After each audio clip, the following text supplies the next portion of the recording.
fastest way to get an American or a Westerner generally to stop talking about how special and how unique they are. Just bring up colonization, bring up slavery, bring up exploitation and violence, and suddenly they'll abandon their exceptionalism.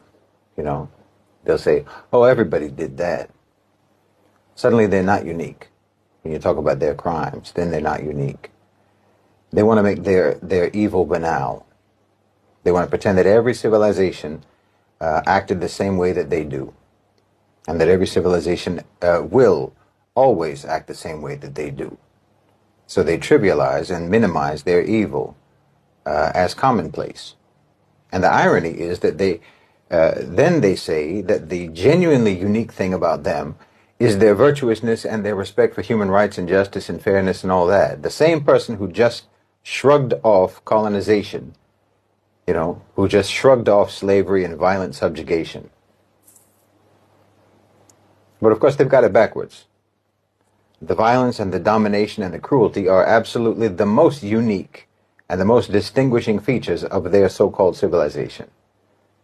And their virtues are actually their mediocrities.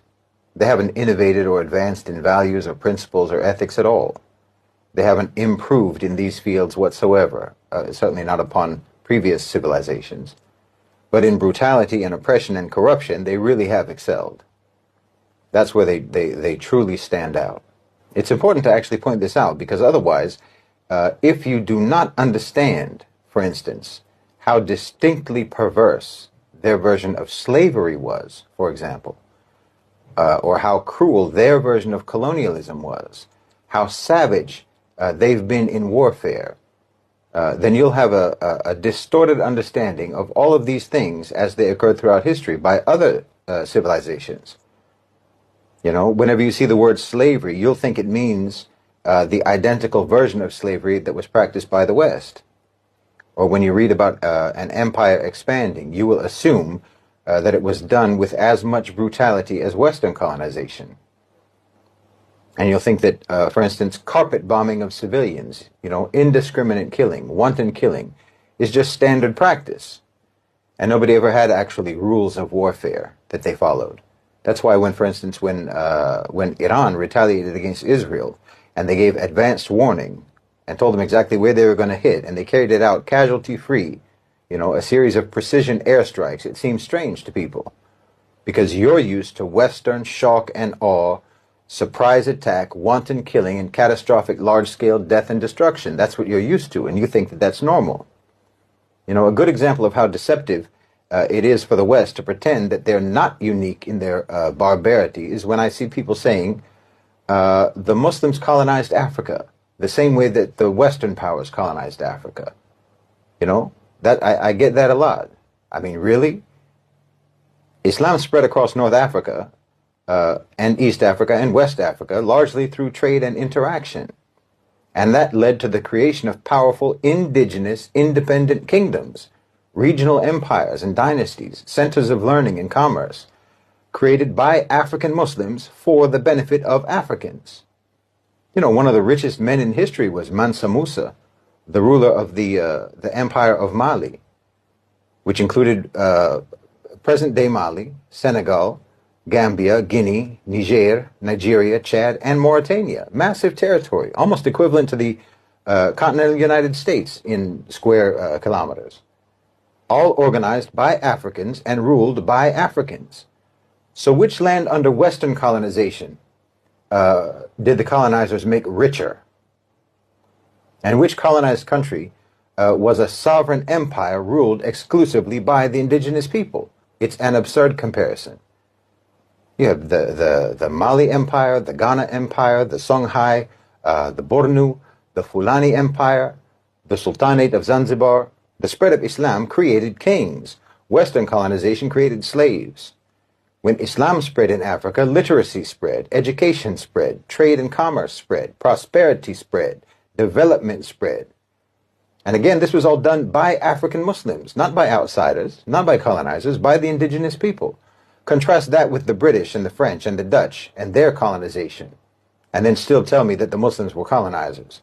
Well, the difference is night and day. They de-developed Africa. They plundered Africa. They subjugated and destroyed Africa When I tell you that the countries of the Sahel were among the most developed and richest lands in the world, you can't believe it today. You see how things are now. The poverty, the lack of infrastructure, the violence, and the instability. Well, the only reason it's like that is Western colonization. Those lands, the Sahel, the lands of the Sahel, were the envy of the world. And you made them, according to Frantz Fanon, the wretched of the earth. We spread prosperity and you spread misery. We built and you tore down. We produced and you stole. Again, you can't try to say that your colonization spread through trade and missionary work.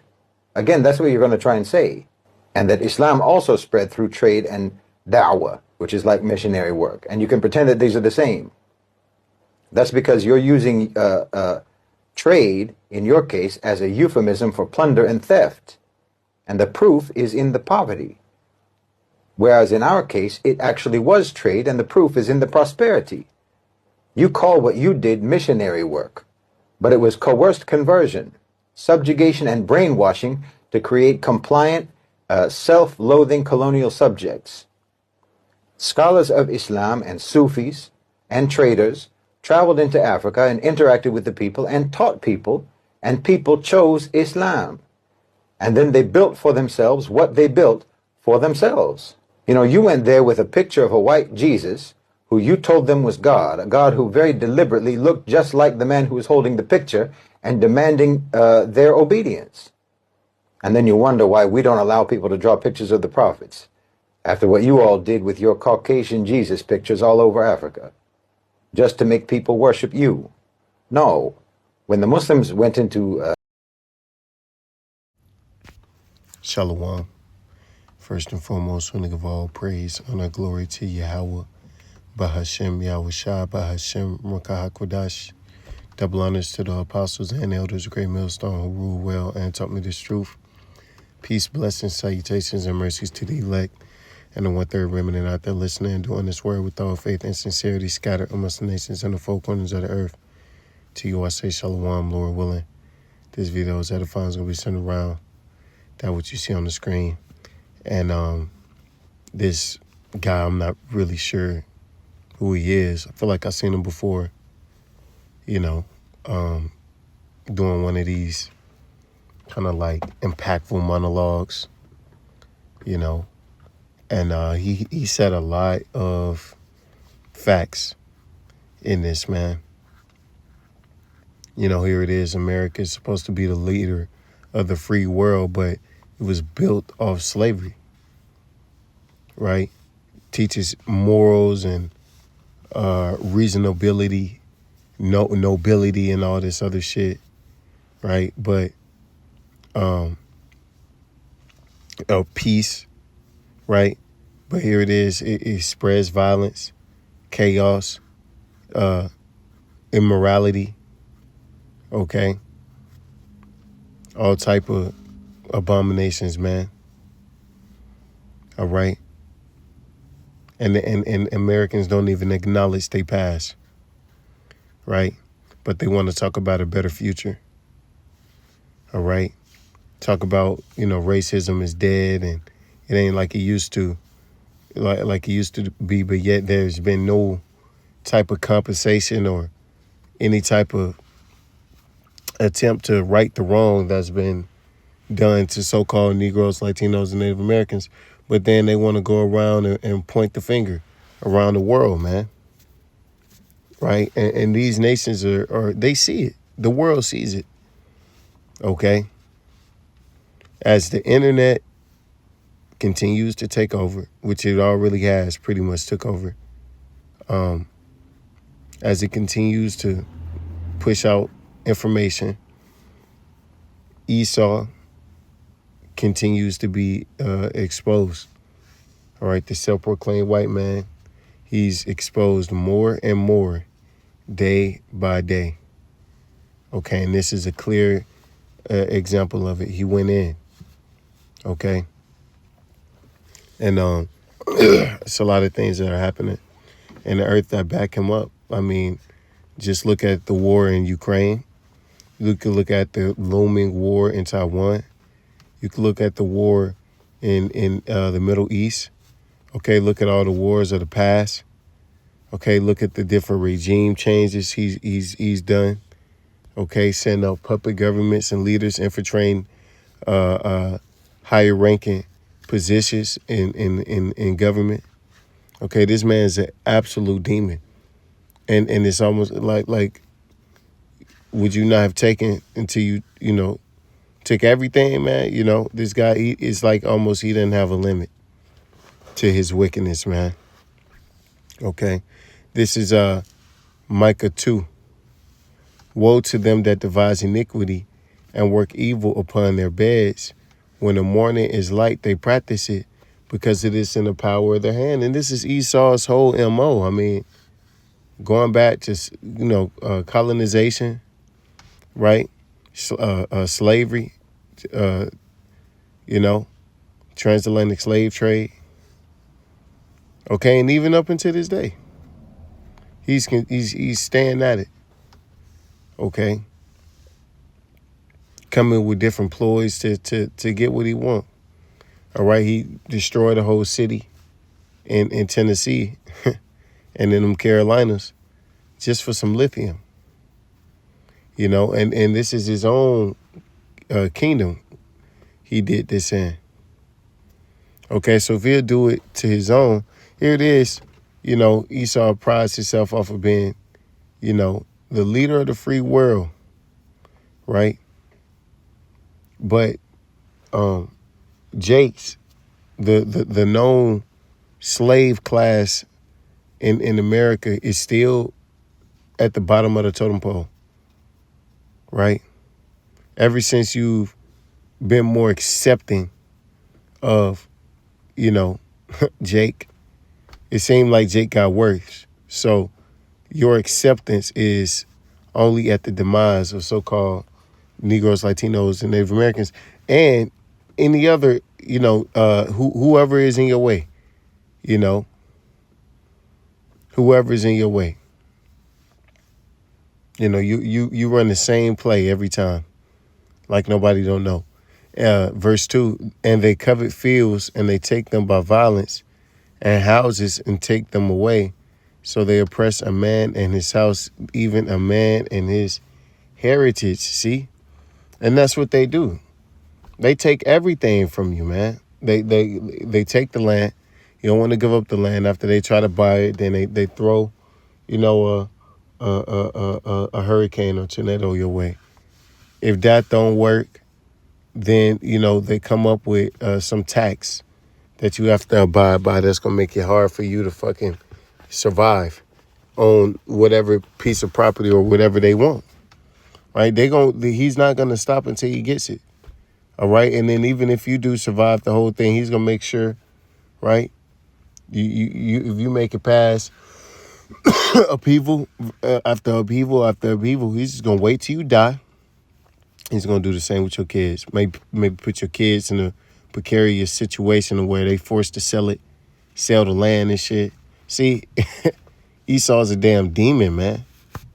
Right? He's the devil that the Bible speaks of, man. Okay, and it's coming out. You're a hypocrite. Nobody wants to hear shit you got to say because everybody knows where it's coming from. Okay? It's coming out of an ass. Esau is he's not credible. Okay? He's known to be a liar. Okay? Untrustworthy. This is Nahum 3 and 5. Behold, I'm against thee, saith Yahweh Shemel Shavos, and I will discover thy skirts upon thy face, and I will show the nations thy nakedness and the kingdoms thy shame. And this is part of it. Being exposed more and more and more. People are able to look back in real time and point out all of your bullshit. That's why you got to shut down the internet, because of the ability to just go and call him out. And he doesn't like being called out. All right. That's why, he was trying to counsel everybody, but even counseling didn't work. Right. So nothing's working. So the only thing he has to do or he can do now, is get rid of the platform to where people can spread their opinions. And, he's coming up, he's putting people in power, right? Under the guise of, yeah, we want this freedom of speech and all this. Watch that shit change, man. You think he finna keep getting exposed and keep having to do damage control about certain things? Hell no, man. And I will cast abominable filth upon thee and make thee vow and set thee as a gazing stock. See? And that's what America has become, a gazing stock. Everybody just looks and wonders at this place like, what the fuck? What the hell? Breaking news, man marries horse. Uh, Insert name of popular celebrity, gets sex change. You know what I mean?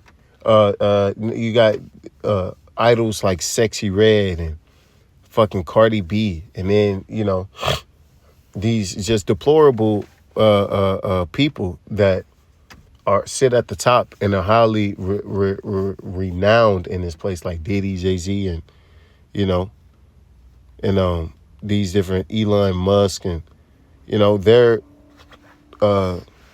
they've been exposed to be frauds, right, and to be illegitimate, okay, and to be wicked.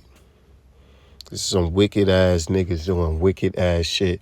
It's Habakkuk 2:7. Shall not they rise up suddenly that vex, or shall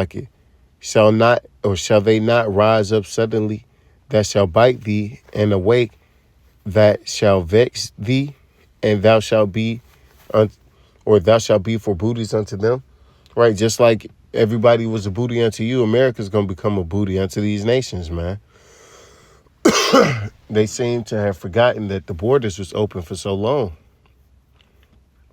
All right, this America is gonna be spoiled, right?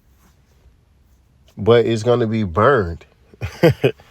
It's gonna be a big spoil until it becomes a big altar, or a big pit of fire, a big lake of fire, right? Because that's all that's gonna be here, man. Because thou hast spoiled many nations, all the remnant of the people shall spoil thee. See? And that's in the mindset of everybody. They can't wait to see it happen to you. You bum in these different countries, starving out, families, and whole, regime changes and governments, right? These nations, they can't wait to see you in that position, man, because of men's blood and for the violence of the land, of the city, and of all that dwell therein, right? Because people remember what you do, man. And you continue to add on to it daily. It's like you don't even let people forget. This nigga just continues to just go hard. It's like he go harder and harder, right? Every day he's loose. He gets, worse and worse. This is Psalm 7:16. His mischief shall return upon his own head, and his violent dealing shall come down upon his own pay. Because the scriptures say, thus with violence shall that great city Babylon be taken down, man. And that's exactly what's going to happen here. America is going to go down. I mean, in literally ways that have never been even, conceived, right? It's going to go down, first through economic turmoil, then it's going to slide into political upheaval and civil war and famine and pestilence and, sedition and all type of shit, all to be topped off with thermonuclear missiles and chariot fire. Like, come on, man. If that ain't judgment, if that ain't showing you that this place is the worst place to ever exist in history, then, you probably gonna be one of the ones that's gonna be put down in this place, really. And with that, give all praise and the glory to Yahweh Shemel Shabbat Shem Rakakudash Wa Abba Babal and DTADTN.